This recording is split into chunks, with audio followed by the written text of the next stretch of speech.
Let me start over. Welcome back to Coming Home to You Sparkcast, the sanctuary for soul-led women, healers, mamas, visionaries, and leaders who are ready to rise, just like you, fully in their light.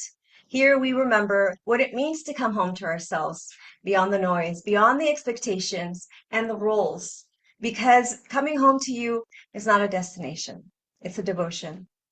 And this space is where progress matters more than perfection. And every episode is an invitation and a step on that journey, a breath of remembrance and a chance to reconnect with your true self and embrace the unique path that is unfolding before you. And now, before we dive in, let's begin as we always do with our sacred breath, a moment to align, to unify, and to return to one heart. So together, let's breathe as one. So wherever you are, just settle in your chair. Allow your shoulders to drop.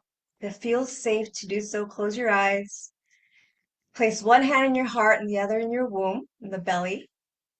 And just take a deep breath in and bring that breath up to your crown center. Hold it here for 4 counts. And when you release your breath through your mouth with pursed lips, really feel yourself letting go and releasing anything weighing you down, anything heavy on your mind or your heart. Now I want you to take one deep breath in again, imagining that coming up to your crown chakra again. Now I want you to stack something, a moment of gratitude for you here, allowing it to fill your heart in this space. And when you breathe out, imagine that ripple of gratitude moving forward, outward, and expanding. And now imagine a golden thread in front of you, connecting all the sisters in this space. And I want you to breathe in through your heart center. When you hold your breath, I want you to imagine that breath expanding and glowing in your heart. And then think of another moment of gratitude to stack on top. And this time, feel your body, smile, smiling with your face. And when you breathe out, send that gratitude ripple to everyone who needs a little more love and gratitude in their life today. And now in this space, I want you to set your intention. How do you want to be received, to show up, to be held in this space?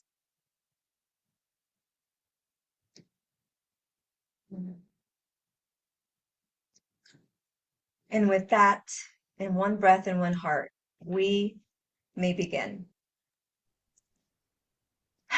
Today, I have the deep honor to welcome Lisa Kalmin, a transformational leader, speaker, and facilitator who has dedicated her life to awakening authentic leadership and igniting conscious change. Lisa is known for her bold truth-telling, her compassionate heart, and her fierce devotion to helping others rise in integrity, responsibility, and love. And she has been my personal trainer and the catalyst for my transformation. So please help me welcome Lisa to the Sparkcast today.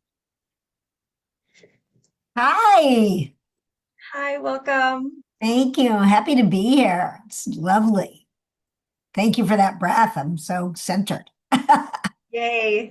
Yeah, I was feeling it in my body too.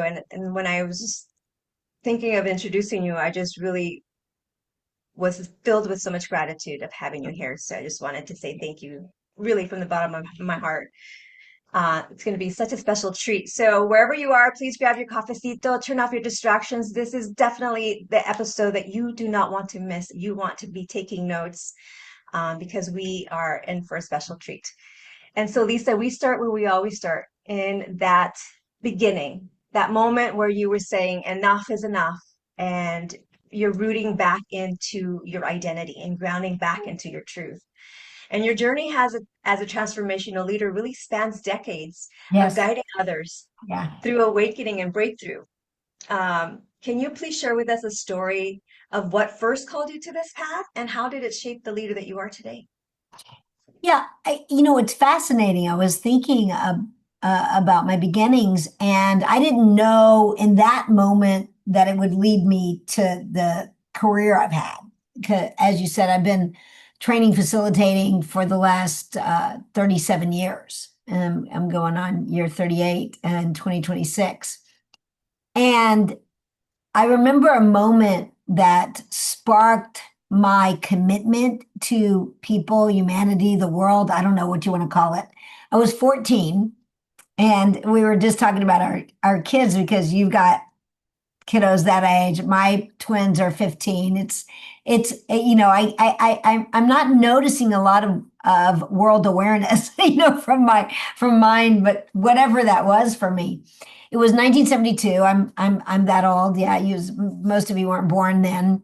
And I used to love the Olympics, and I loved the Olympics because humanity came together, people came together from all different countries and celebrated their achievements, and it felt like a moment of peace in the world.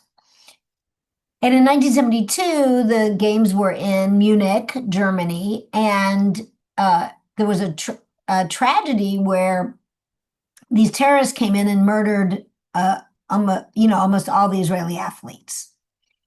And something hit me in that moment that, wait a minute, this is a time that really people kind of put everything to the side and come together and celebrate achievement, and different countries, work together.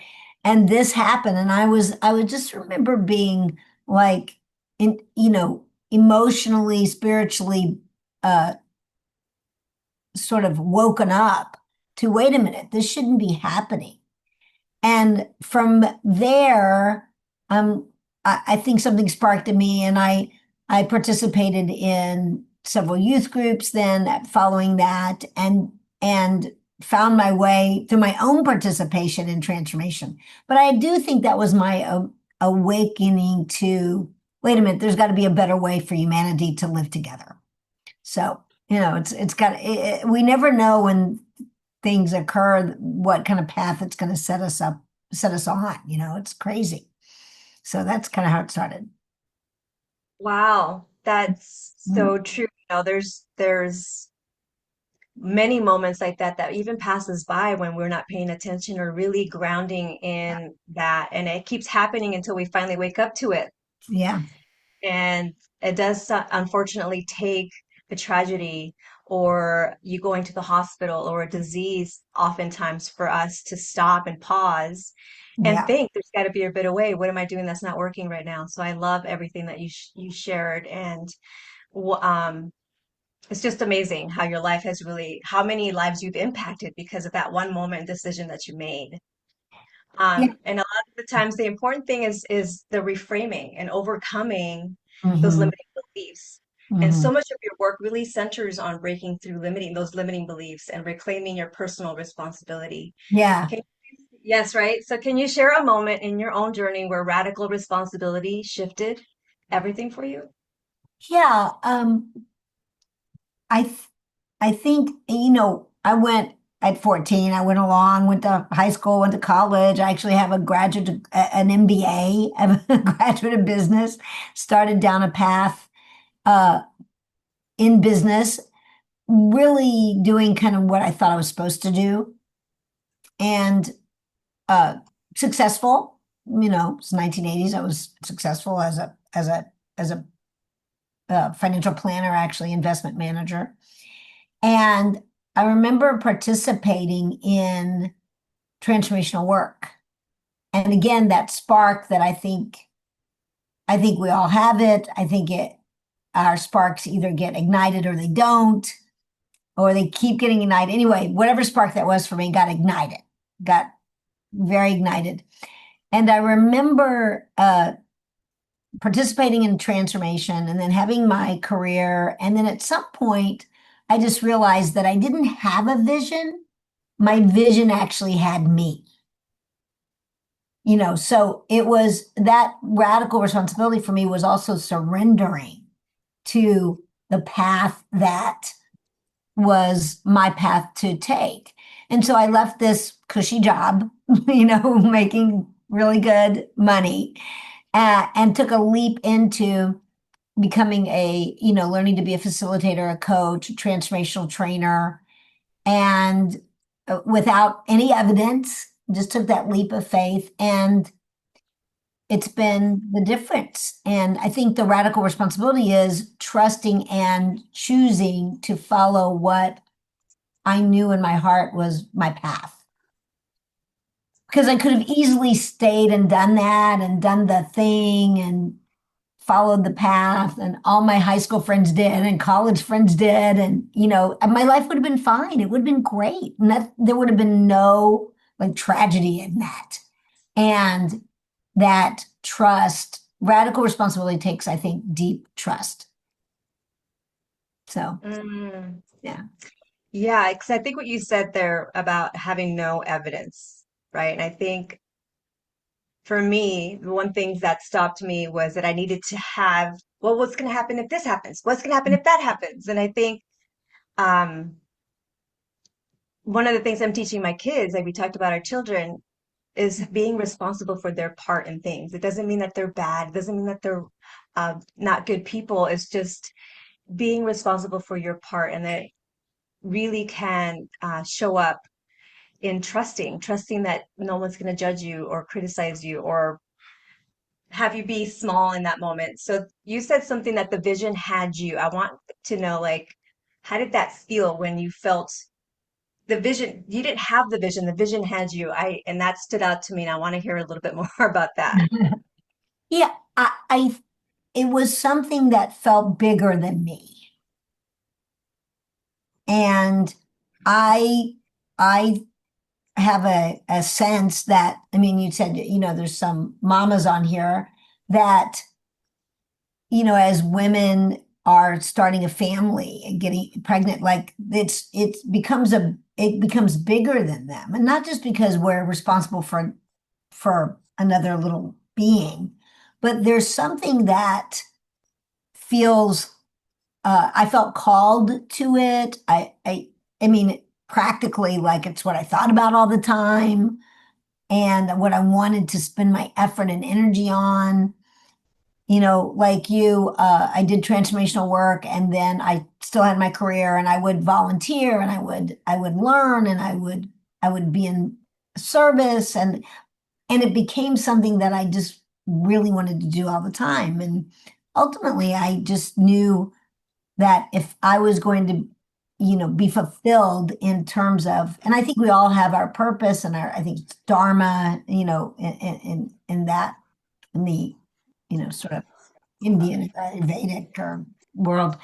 We all have our purpose. We all have our spiritual purpose, our dharma, what we're supposed to be up to, and listening to that, and listening through your feelings, through your experience, through your thoughts. So I just realized that, yeah, again, I could ignore it. I could put it to the side and mute it, but that wasn't going to ultimately ever stop that sort of internal voice from calling out to me. Mm. And it sounded like maybe that's also what gave you the courage to propel yourself forward and continue going. Yeah, yeah, for sure, for sure. Because at that time, I grew up in Houston, Texas. I lived, I was close to my family, friends, and that was all happening there. And then that journey took me to other places. Now I'm in California. We were talking about, I've been here 25 years. I'm a Californian. I'm not a Texan anymore. So you never know. Yeah, You and never know. never know. And I think that if you hadn't listened to that, like you said, you could have had a cushy life and been fine. But I feel like maybe there would have been moments where your path was reminding you that you were not on your purpose. Oh, I'm sure. I'm sure. We were talking about like, listening, like we get a tap and we get a tap and a tap, and then we usually get like a bang in the head of some kind, whether it's a life-threatening illness or some kind of thing that wakes us up. I think God, the universe doesn't stop till we listen. Yeah, and oftentimes in those moments, we start to feel like, what are we doing wrong? Why is it happening to me? And Mhm. so there, it's so important, I've noticed, that having sacred tools and rituals to keep you Mhm. grounded, coming back to that inner resilience of the truth of who you are. And life feels heavy and Yeah. uncertain, especially nowadays. So Yeah. what sacred practices or tools are you using to return again and again to yourself to stay aligned and grounded in your truth? Yeah, great question. Because I do think the chaos, the noise is really loud right now. And I meditate. I think that's a great practice, prayer, meditation, internal being with oneself. And when you said, why is this happening to me? One of the questions I ask myself when something occurs that, could get me off kilter is, why is this happening for me? Not why is this happening to me? Why is this happening for me? And also, I think when when I get sideways, I'll just call it sideways, triggered sideways. I don't get super triggered, but like, ooh, little off center.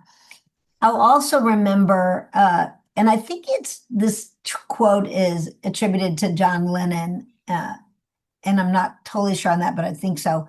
And the quote I love is, "In the end, it will be okay. If it's not okay, it's not the end." Okay, in the end, it'll be okay. And if it's not okay, it's not the end. And so that reminds me that there is a much bigger cosmic, spiritual uh, plan, strategy, evolution occurring. And I'm a piece of that.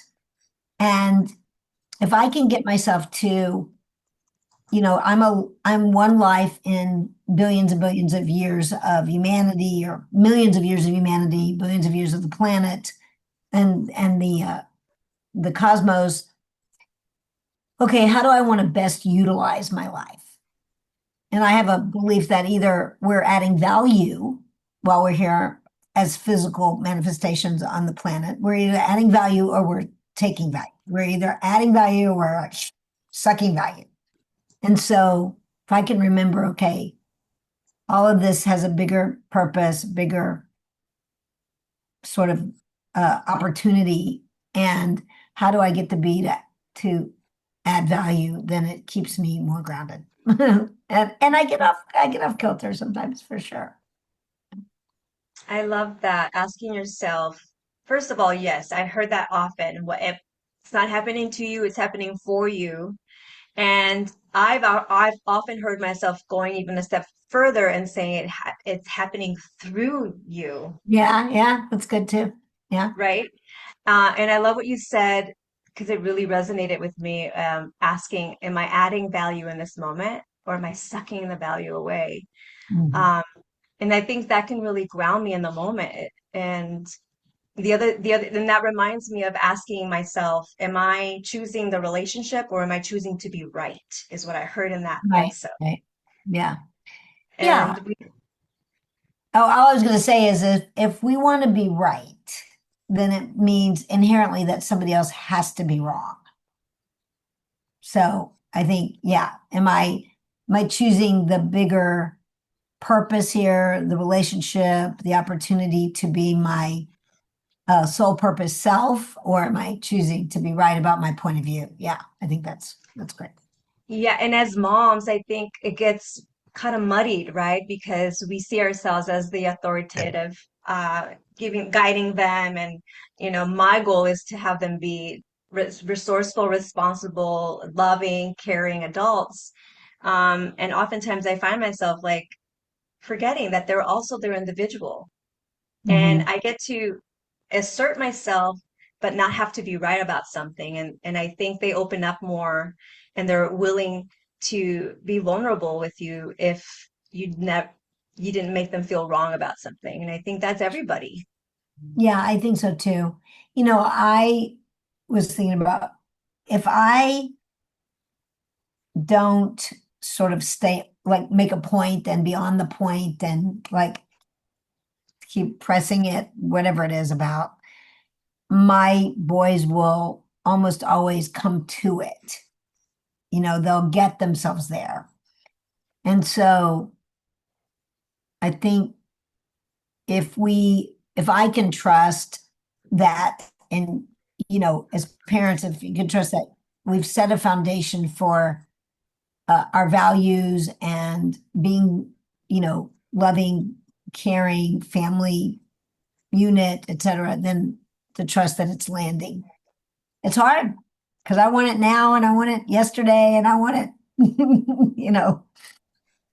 on my. Yeah, and I have a daughter who's going through the puberty, and she reminds me so much of myself because if I think back of my feedback, what I was creating was that Mhm, I was always I had such attitude all the time. I was angry about life. And so mhm, it's very curious navigating someone who's not knowing how to ground herself, mhm. right, in those moments, and getting to the point where I'm not saying something that's going to be shaming her about that. So I'm very mindful about how I approach her in those moments, and also get to tell her that you don't have to talk to me in that tone. You could speak to me Right, calmly, but right. it's You can it's you can have your standards, yes. for sure. And I think what you said was great. If we are doing our job and instilling values and modeling them, I think, you know, Hmm. I love what you said too, that your kids will eventually get to it. And they do, they're smart. And I think we could tell them till we're blue in the face, but in the end of the day, they're gonna do what we do, and they're gonna Yeah, model exactly, exactly. Yeah. our way of being. Yeah. And that's one thing I've noticed. The kids are being such a mirror to the places where I needed to heal myself, my triggers. Did you find that that was the case for you, or had you already Oh, done so much transformation no. that you're, No, I will tell you that as much work as I had done, uh, having kids has been the most confrontive experience of my life. mm, And, I've been through many transformational processes and, my parents have passed away and many things. My mom had dementia. I mean, I've dealt with like so many women, like holding both my family and my parents and and my kids have really been, having children has been really one of the most powerfully uh, confrontive, triggering, and beautiful experiences. And, for me, it was, I'd been a, leader, facilitator for so long. I kind of expected my kids to just do what I asked. And then it doesn't work that did it way. work that way? So it was really great for me to have to reinvent myself in a new way in order to move whatever it is forward and to see Mhm. my own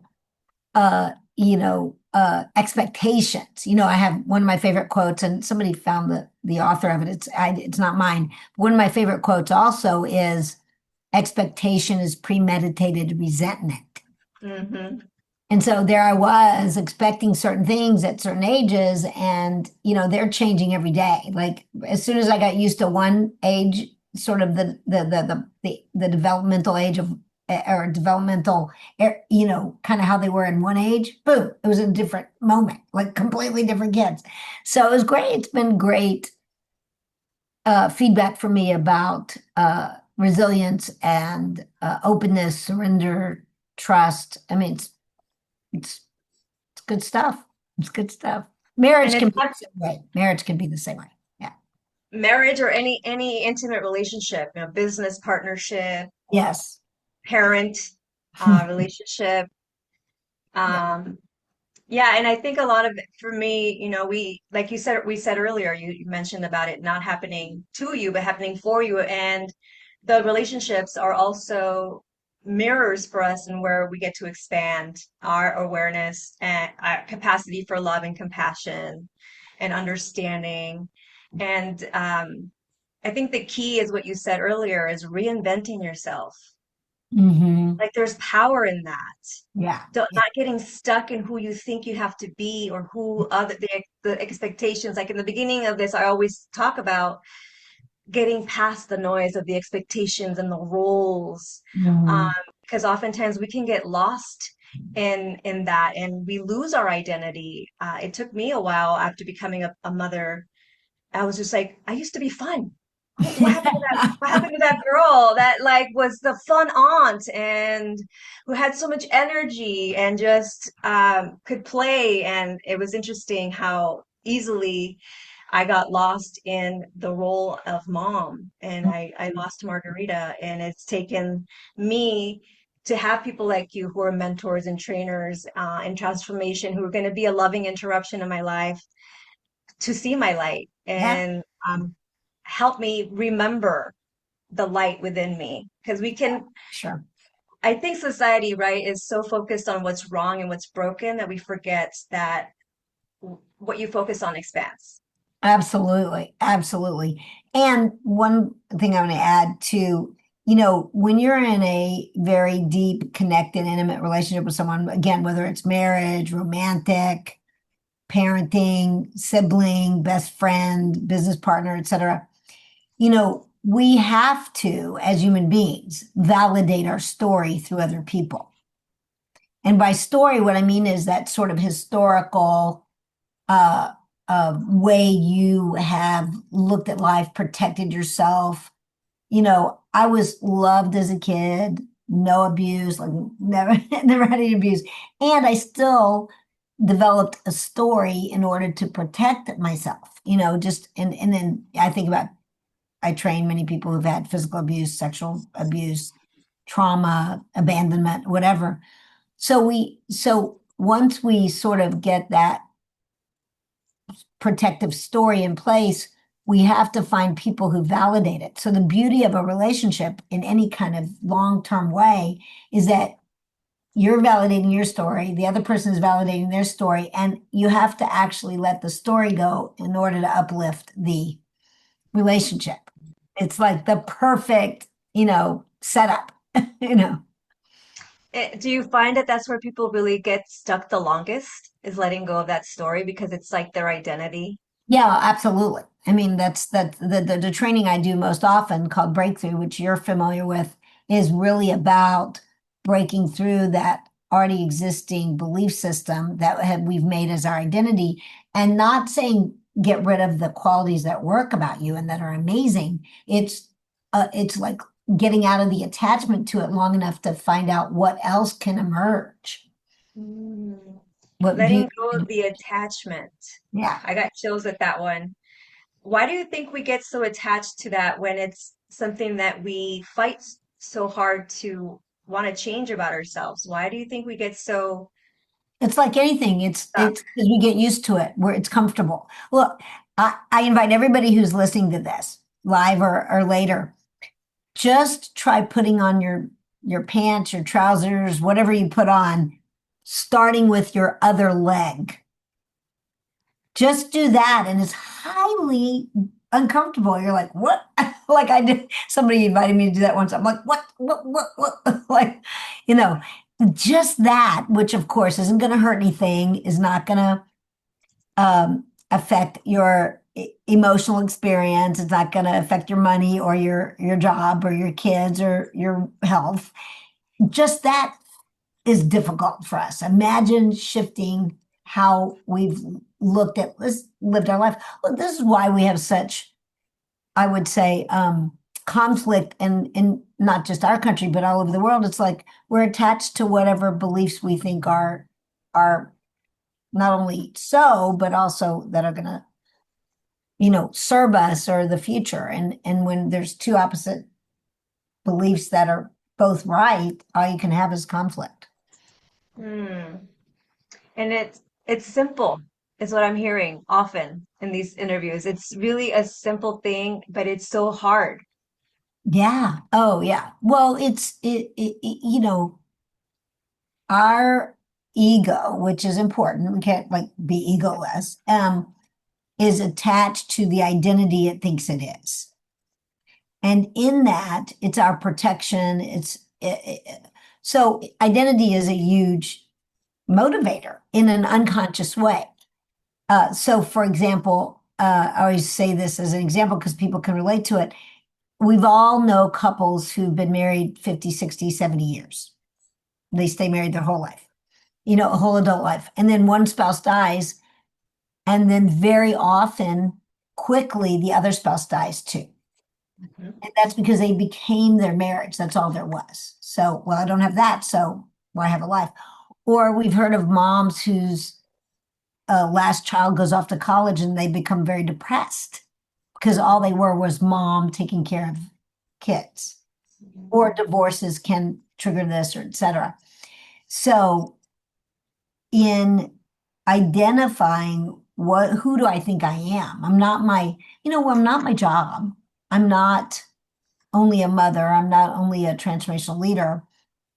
And the power of not necessarily, it doesn't mean you don't love those roles. You may love all of those roles, but then you can also invent yourself in a new moment as a possibility is way how I say it. Mm.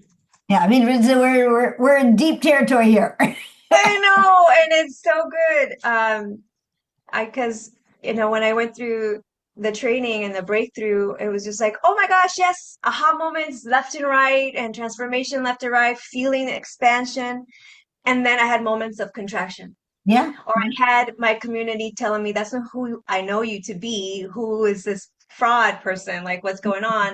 Mhm. And I would often feel, God, I must be broken. Like, why is all these other people having amazing transformation and they stay with it?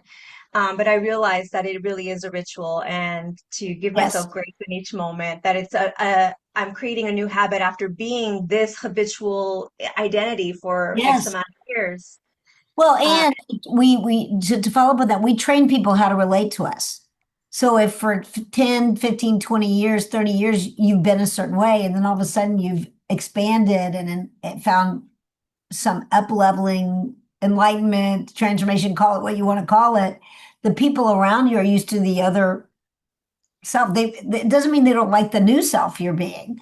It just means that they're not used to it. So you have to kind of remind them, like, I know, I'm not leaving you. I just want to be the best person I can be. You kind of have to bring them along. do you think people get scared or afraid that you might I don't know what I sometimes I feel Outgrow maybe them. You might yeah, outgrow them. Yeah, yeah. I do. Especially romantic partners, spouses. I think they get super, super threatened. Hmm. And I talk about in my trainings, look, for those of you who have spouses not doing this work at the same time, first of all, don't make them do it ever. Like, just know that your energy will uplift the family. Have a conversation. Like, go to them and say, look, how I say it is like, we have a deal. Like, we have kind of a deal we've made. I be this way, you be that way. I do this, you do that. I say this, you react this way. But like, and we love each other. It works, and I love you, and I'm not going anywhere. And I want to break that deal. And not because I don't want to be with you. I want to break the deal because I want to be the best version of myself with you and with our family. Like, you actually have to name it. Because if you don't, they're like, what just happened? You know? So important to communicate. And I think that was where I was missing the mark too, is just saying what I was thinking. And that's what authenticity is. The best way I could describe authenticity is like narrating your thoughts and your insecurity in that moment. Mhm. Or if you Mhm. feel an energy shift, call it Mhm. forward Yeah. in a loving way. Yeah. Both your thoughts and your emotions. Like, I'm feeling sad, or I'm feeling nervous, or I'm feeling, and And keeping responsible. it in you, being responsible for you Yes. and not how other people show up, because then they Yeah. feel attacked, and Yeah. then Yeah. and then this happens. Well, you're not in charge of other people's feelings, That's true. Yeah. despite what many mamas think. You're not in charge. I'm not saying be a jerk. I'm saying you're just not in charge of their feelings. Yes. And Mhm. um, we touched a little bit about the importance of, how you showing up in community and having people who are not enrolled in your smallness, who are going to see you in your light, or Mhm. just be support. And Yes. I feel like we're told we have to do it alone and compete with each other. And, if you ask for help, you're weak. So community, I'm noticing is something that I'm aching for again. And you've touched so many lives, so many countless people through the leadership trainings and transformational spaces that you're in. What Mhm. role does community and collective growth play in the journey of becoming ourselves again? Oh my gosh, Authentic. critical. I mean, I coach people individually, and I always say to people, do the collective work with a team first, not first, but I always either send them that way or work with people afterwards, because as as much as I've coached, as skilled as I am, I can never replicate what happens when people are together. We live in an interdependent planet. You know, none of us are going to live in a cave by ourselves and never seeing another human being. We're with people.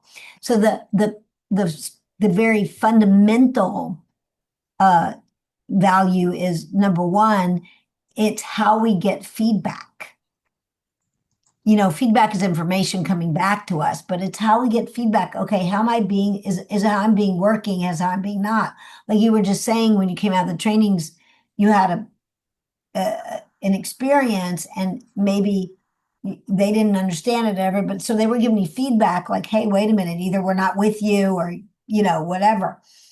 And so our kids are, that's another incredible gift our children give us all the time, is They're feedback. so good at that. They're so good at that, whether it's emotional or verbal. Um, so feedback is critical in a community, and not feedback like you're doing something wrong, feedback like, hey, you're not being your best self. There's so much more available to you. Or hey, you're amazing. Like sometimes we're being great, we don't know, and sometimes we're not being great, we don't know. Um, so feedback. And then the second piece of community is so valuable, is the holding space. Now, that sounds a little woo-woo, but there is something energetic about holding space, Mhm. you know, for people. It's why well, I was just thinking it's why sporting events have audiences. You know, it's not just a cheering, it's a holding space. And you know, I always knew that because of my trainings. And over the last few years, my business partner and I, Lynn Sheridan, have done a series called the Badass Women's Leadership Series. And we do a 6-month holding of women to come from their feminine. Like, you know, I think as women, we've been trained to go achieve, achieve, achieve, and it's more the masculine essence. So we really have empowered women to hold that feminine, and the feminine, I mean the divine feminine. I don't mean frilly silk. I mean the divine feminine, like that holding, that nurturing, that divine essence is so powerful. We talk about women being the soil. It's that soil of holding space. So community is so important for feedback, holding space, seeing people as their greatness, and accountability. You know, I looked up some research one time, and the goals that we say to ourselves in our head, you have like less than 10% of chance achieving. If you speak it, it goes up to like 40. And if you write it down and speak it. If you speak it to someone and ask them to support you in being accountable, it goes up to like 95. The ability to achieve it. Yeah, it's insane how important it is. And I raise my hand and I have to say, yes, I vouch for that because I'm always saying that's what's missing. That's in the gap for me is having an accountability partner. Mhm. Because I was still, I guess, in a space of not feeling my own worth and value, and I would be more willing to show up for that person because Mhm. I gave my word. Um, and so that has been where I is my next cut is Oh, just yeah. be feeling fulfilling my own word to myself. Yeah, we let ourselves off the hook, and we are much more likely. And it isn't just guilt or anything else, it's just that when we're accountable to a community, it's a very different uh, choice we make. Just like as a mom, you know, as a parent, and if we have a lot of moms here, look, if your kid is sick in the middle of the night, they're vomiting, they're this, they're that, you don't go, oh, honey, too tired, can't do that. You're accountable. I mean, we all as moms get up, handle it, as messy as it is, as tiring as it is, not even, or dogs or our pets, not even a question. that we're going to serve that human being. So, Yeah. Wow. Um, Speaking of the listeners out there, this final question is always about the home within. mhm, And, there are listeners out there who, like me for a while, are still feeling stuck. Or mhm, maybe they're stuck in self-doubt or afraid of the change, or even to take that leap into unknown waters or to reclaim their own power. yeah, And I think for me, that was the thing. It was like afraid of my own power, which mhm, is sounds weird to say out loud because it's yeah, like, and at the same time, I know I have power. So, what right? invitation or reminder would you want to leave with them today? Yeah, thank you for asking. First of all, I want everybody to know that uh, you have a unique gift, God-given gift that no one else has. Like you are the only unique contribution you can be. And that there aren't any mistakes. You were born, we would never take a newborn baby, look at that newborn baby and say, oh, you're a mess. You're not good. You're not right. We would just oodle with the beauty of that being. And it's true for all of us. Every single human being is magnificent and unique. And there is a gift that you have. And it doesn't mean you have to find the right job or whatever. Just know that that is who you are is the gift.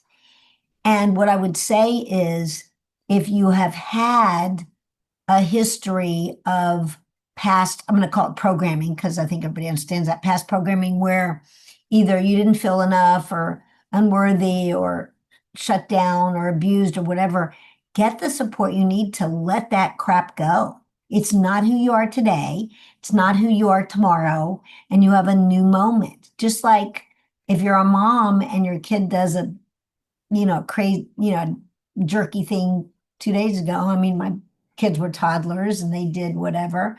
Um, it's not who they are today. Like, give yourself the gift of letting go of that wiring so you can actually make choices based on your vision and your purpose and your authentic self. So, Hmm. and you are that unique and beautiful. Yes, you are unique and it's not an accident. You're perfectly imperfect the way you are. And I think what stood out too was creating a new moment, like new moment. Yeah, that Just because something happened or you showed up in a way that wasn't your best light, like you get to create a new moment in that space, like that quick. And that's what's been absolutely. supporting me. Yeah, And absolutely. That's the beauty of choice, being a human being. The next moment is a blank canvas. Go for it. there's power, taking your power back For sure. in that moment. Yeah. Um, wow. Lisa, that has just been beautiful, and I loved everything that you said, and it feels very practical, and achievable. And I think it's just about trusting yourself, surrendering, and then also giving yourself grace in those moments, reinventing and creating a new moment um, Mhm. every time you're feeling stuck. And so I Yeah. love that. Lisa, for Absolutely. those of us who want to continue learning from you and connect more deeply with your work, do you have a free gift or I do. It's a link. I don't know how to do that. Should I put in the chat? I yeah, mean, we'll put it in the chat and I'll put it for everyone in the all right. description. Let me copy it. Like this is I do along with general transformation, and leadership. I also do a money mindset work because we have a relationship with money, and money is an exchange of value. It's an exchange of energy. And either we're blocking the flow because there's enough money on the planet. There's enough. We're either blocking the flow or we're allowing the flow. And so I have a little quiz that gives people an opportunity just to kind of see where they are in their own money mindset. And if you answer it honestly, what you'll get is feedback like, are you a money generator? Are you a money manager? Are you a money scarcity person? It's culturally, there's a whole big scarcity conversation and you don't want to buy into it. And so this helps uplift that. People can also find me. My website is lisakalmin.com. It's my name.com. And Instagram, Facebook, and LinkedIn, my name. I'm really simple. It's just my name. And you can DM me on Facebook. You can DM me on Instagram. You can, if you go to my website, there's a little ebook about making honey out of bee stings, basically how to take life's not so great stuff and turn it into pluses. So it's like, 15 pages. It's just a little gift as well. So. I love it. Mindset is so important. And one thing I learned in the room with you is how you do one thing is how you do everything. So I highly encourage those of you to take advantage of this free gift because it'll really start revealing. You could probably take the same steps that she asks you to do that and apply it everywhere else in your Mhm. life, and it'll support you. Absolutely, for sure. Yes. Oh my gosh. So we are wrapping up this call, and I'm just so full of gratitude and so many beautiful notes. And every time I do this, it really supports me in my journey. So I really encourage those who are watching this episode to go back and watch other episodes. They will really support you. And I think even though I feel like the information tends to be the same, the way people say it and it lands differently, or hearing it the 10th time, finally you get it. So it really is just about Absolutely. immersing yourself in it and just being open and getting curious, right? Sure, for sure. Yeah, I think there are universal truths, and uh, if we live by them, life is joyful and uplifting. And how we get there is different for every single person. So, so thank Yes. you for giving me the opportunity to. And every time I'm in, talking to someone, I'm like enrolling myself. I'm like, yeah, oh yeah, that's great. Reminding you why you do the work. I love it. Exactly. Well, and Yes. there's always something to take away in my life today. Yes, we're always learning and we're always expanding if we just actually take the time to pause and listen and not be in tomorrow or stuck in the yesterday. Yeah. I Right. love it. Thank Well, you. Thank you for the invitation. yes, thank you for being a yes. Great. Well, folks, sisters, in this conversation, with Lisa, we were reminded that there are moments of awakening that set us on our path of discovery and change. Lisa shares that we all have a spark and it's time to ignite it. She calls us into surrendering to radical responsibility, taking leaps of faith, and trusting that the cosmic plan is already unfolding. She reminded us that you are perfect as you are, that reinvention is always possible, and that expectations only lead us into resentment. So instead, what you focus on expands. Through meditation, prayer, and small steps of change, we learn to ask not, why is this happening to me? But rather, why is it happening for me? Lisa also brings forward the power of community, the place where accountability, feedback, and transformation thrive.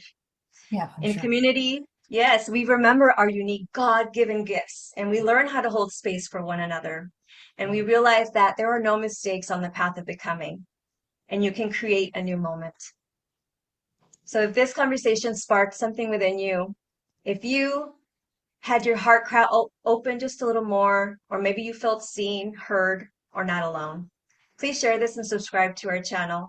Because when you do, this content can reach more of the women who need that reminder that she's not alone, that healing is possible, and that her voice matters.